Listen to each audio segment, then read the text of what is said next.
Hey, welcome to our class of Tuesday Night Beer School with me, Chad, of Chad's Beer Reviews, and... Hoppy Hour with Chris. Alright, so we're doing what's everybody's favorite style tonight, hazy IPA. Overall impression, American IPA with intense fruit flavors and aromas, a soft body, smooth mouthfeel, and often opaque with substantial haze. Less perceived bitterness than traditional IPAs, but always massively hop forward. Also known as New England IPA, or NEPA. Emphasis on late hopping, especially dry hopping, with hops with tropical fruit qualities, lends the juice character for which the style is known. Now, I forgot, do you know what dry hopping means? No. Okay, so it's like, you make the beer, right? It's fermenting, and then, while it's fermenting, then you just throw hops, right into it. Because usually when you're brewing the beer, you throw the hops in while it's boiling, but, the dry hopping, you just throw it while the beer is fermenting. Gotcha. It just soaks up all the hop oils and the aromas and everything. I need to see this process. Yeah, you need to know that for a test.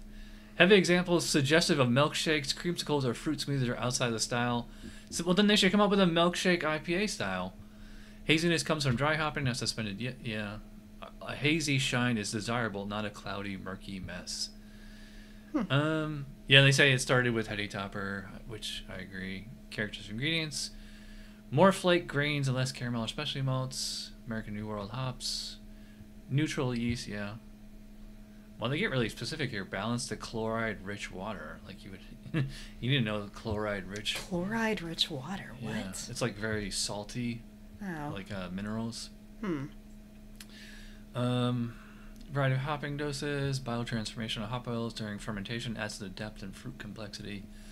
Stock comparison has a fuller, softer mouthfeel, more fruit-forward late hop expression, a more restrained perceived bitterness balance, and a hazier appearance than American IPA. Many modern American are fruity and somewhat hazy. Examples of the dry, crisp finish, and at most medium body and high perceived bitterness should be entered as 21A. So yeah, that. Yeah, they mentioned that a few times. Less bitter. That's one of the hallmarks of hazies. Right. Even right here. So IBU's 25 to 60. 60 is Dogfish 60 minute, but American double IPAs, a lot of Stone stuff, they go up to 100 IBUs. So it's they're not, the hazies are not supposed to be that bitter. They usually aren't. So I like the commercial example, belching beaver hazer's gonna haze. Yeah. That's the first one. I know, and none of these we can get around here. I mean, Other Half puts out a new hazy every other week, so Tons of them, yeah. we can't get Treehouse. Actually, I just had Trillium Congress Street a week ago. So I guess we could have used that, but we kind of redundant. All right, so what beers do we have, student? We have Equilibrium, Ghosts in the Laboratory, as Dexter would say. Well, and that's a collaboration with Parish Brewing. Yeah. That makes Ghosts in the Machine. So that's why it's called Ghosts in the Lab. Yeah, love the label. Yeah, so we're actually have a tag team match, and this one is also a collab between Boulevard and Toppling Goliath, which makes the Pseudo Sue and King Sue beers. Those are huge hazies. Yeah. And this one's called Elusive Thunder Super Hazy IPA. Just saw this at Total Wine. All right, we got our beers poured, and we always start with aroma. We'll start with Boulevard, I guess, alphabetical. It's definitely fruity. To me, it's very lemony. Yeah, I get the lemon on that too. Mm-hmm. And it's actually the kind of oxidized lemon that I get. It's kind of a artificial lemon smell. Yeah, it smells like Pledge. Yep. It's weird because usually hoppy or hazy smell very more tropical, or I mean it can be a whole range, anywhere from dank to tropical, but yeah, to me it smells like, this is weird, but the when you have fruit cocktail, the syrup in there. Yeah, I agree. It's a syrupy smell.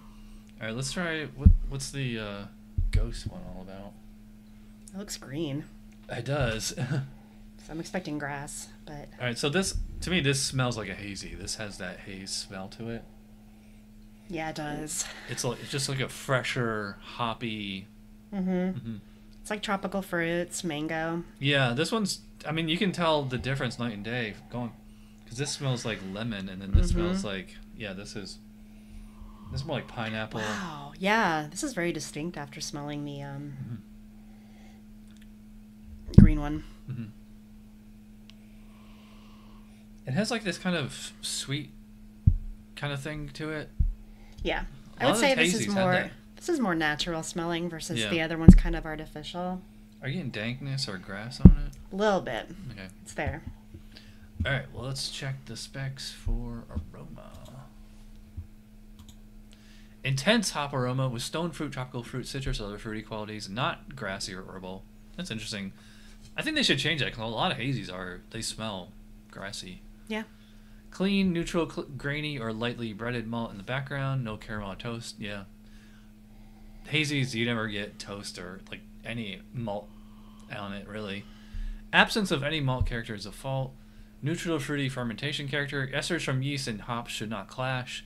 A creamy, buttery, or acidic aroma is inappropriate. Light alcohol aroma optional. Well, I didn't know that they said no grassy or herbal. I mean, yeah. Maybe their definition of grassy and herbal is different than mine, you know? I mean, it says not at all, and not even just a little bit, so I don't know. I mean, to me, the ghost smells like, this is what I think of a hazy should smell like, but even this, I thought it'd be even more aromatic than this. Because I've had some hazies that are just punch you in the nose, and this is like, it's a little low. I'm going to give this a 9. I'll give it 10 points off for the grassiness. Okay. Elusive Thunder, to me, this smells like an old school American West Coast IPA or something. This is not the way a hazy smells. And also, it smells oxidized to me. This is... It does. I'm thinking 7. I was going to go low on it. It's just, I don't know, it's raw. It's off somehow. 7. Okay. Yeah. Appearance... It's funny, they smell different and they look different. They do. The super hazy isn't even hazy. It looks like a glass of juice. Like I can see my hand through the glass. Like a hazy, you should not be able to see through the glass. Yeah, that's what it says. And like then, even coming out of the can, look, you can see it's clear. Or, well, relatively. Whereas the ghost, I mean, it's pretty murky. Yeah. Yeah, that's an opaque haze. Like I can see a shadow of my hands through it, but I can't see like the individual fingers. Mm-hmm.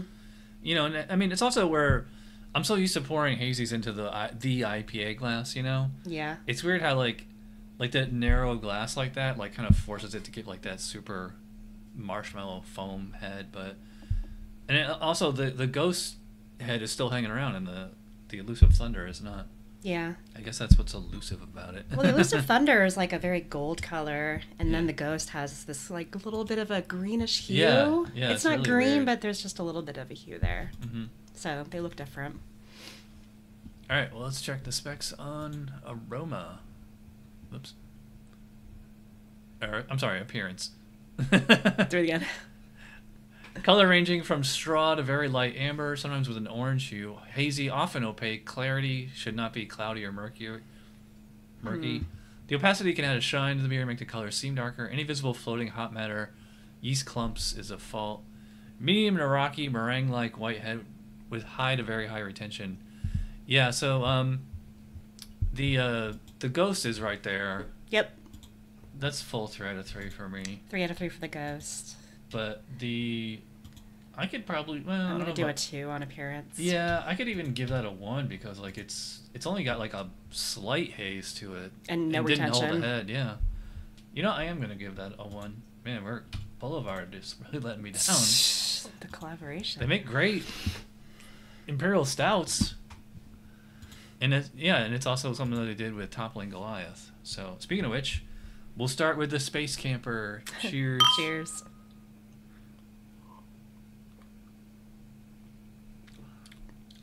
That lemon you're getting on the smell, I'm definitely getting it on the flavor, first impression.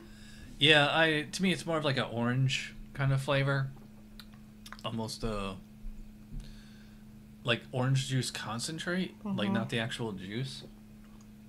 Yeah, this tastes like lemon lollipop. Yeah, that'd be oxidation. I also get like a lot of alcohol in this one. Yeah. It is pretty strong. It's a 9.5, so all right. Yeah.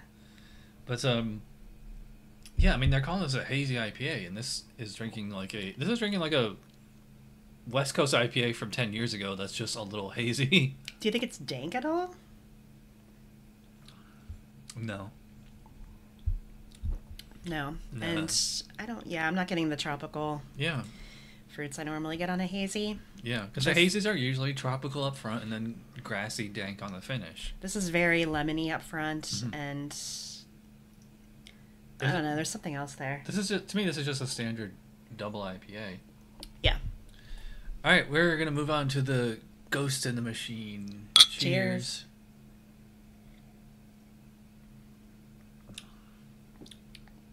Yeah.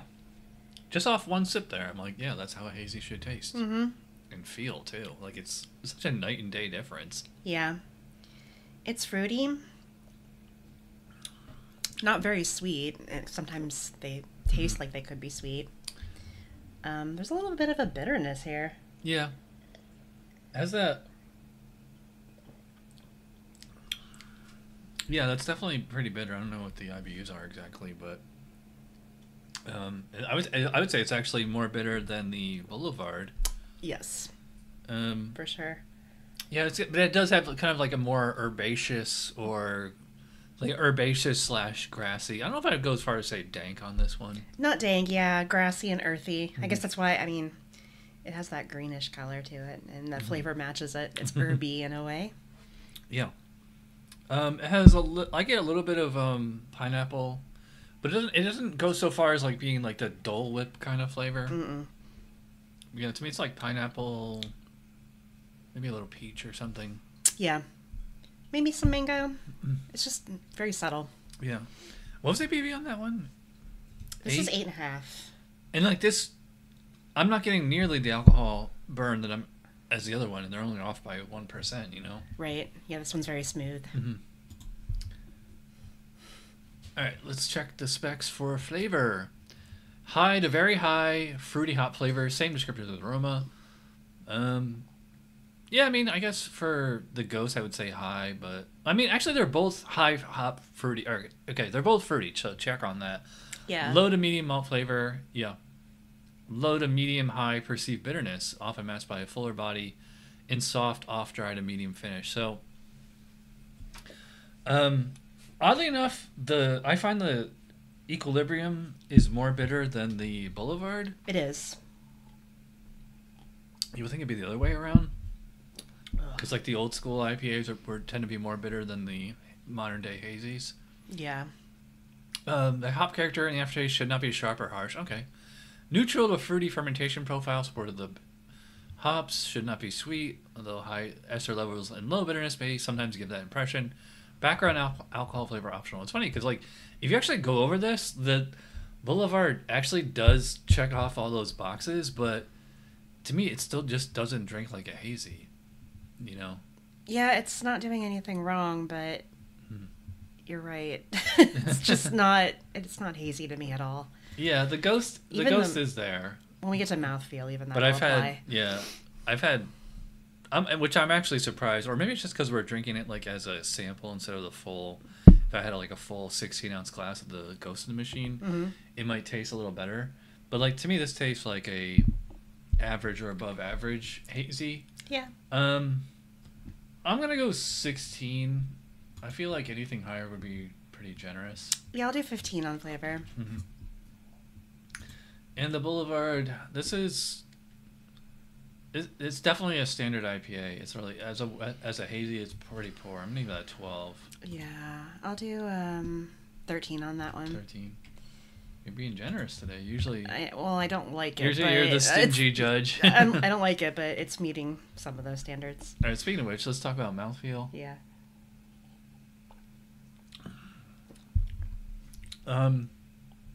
It's not super thick. I've had like way more syrupy beers than this. Yeah. But it's lacking that creamy, smooth texture of a hazy. It's not creamy. It's not smooth, and it lingers. If that makes any sense, it just kind of leaves a film on your tongue. Yeah, it's probably alcohol because it is pretty strong. Yeah. I don't think I would call it crisp, but it's medium, maybe medium full body and fairly low carbonation. Extremely low carbonation on this one. Yeah. And it's sort of the Ghost. It's like a medium. Yeah, I was gonna say it has a lighter body, but it has that soft, smooth texture that you want in a hazy. It does. Doesn't linger. Carbonation. And it's probably about moderate, maybe moderately high. Yeah, I'd say moderately high. It's pretty burpy. It's really smooth. It's easy to drink. It is. I mean, there's definitely like a little bit of a grassy aftertaste on that one, but it's not annoying or something, you know? Yeah. So, yeah, really interesting and contrasting beers we got tonight. I was not expecting this at all. I thought they'd be similar. Yeah, medium to medium full body. Okay, well, they're both there. Medium carbonation, smooth, no harshness, light warmth optional. The beer should not have a creamy or viscous mouthfeel, an acidic twang, or raw starch texture. Uh-oh.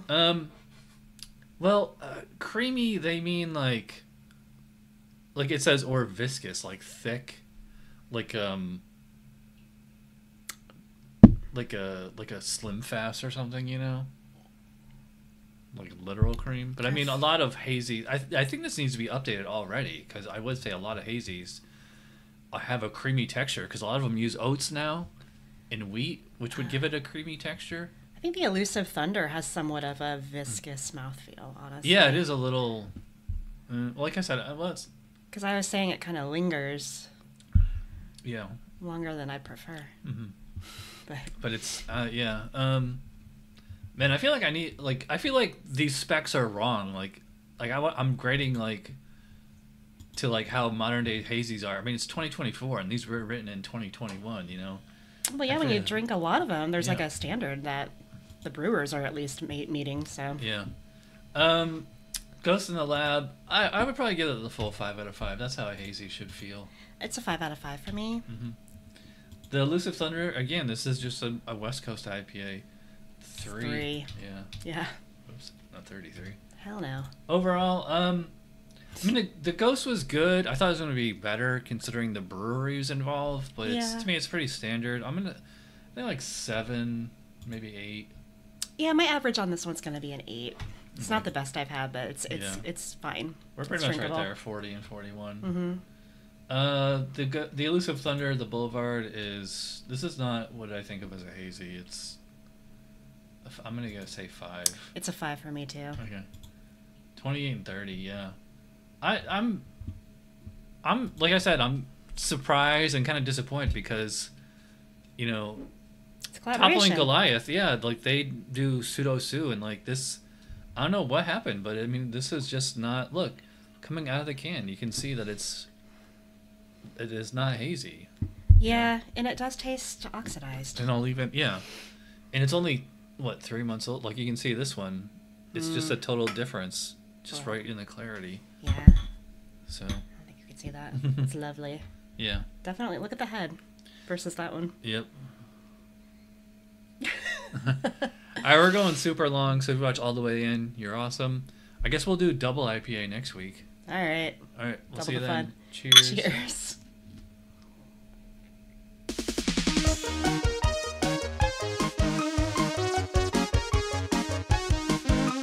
Somebody brewed it. Chad just reviewed it. Thanks for watching Chad's Beer Review. Trust me, the next episode will be a lot better.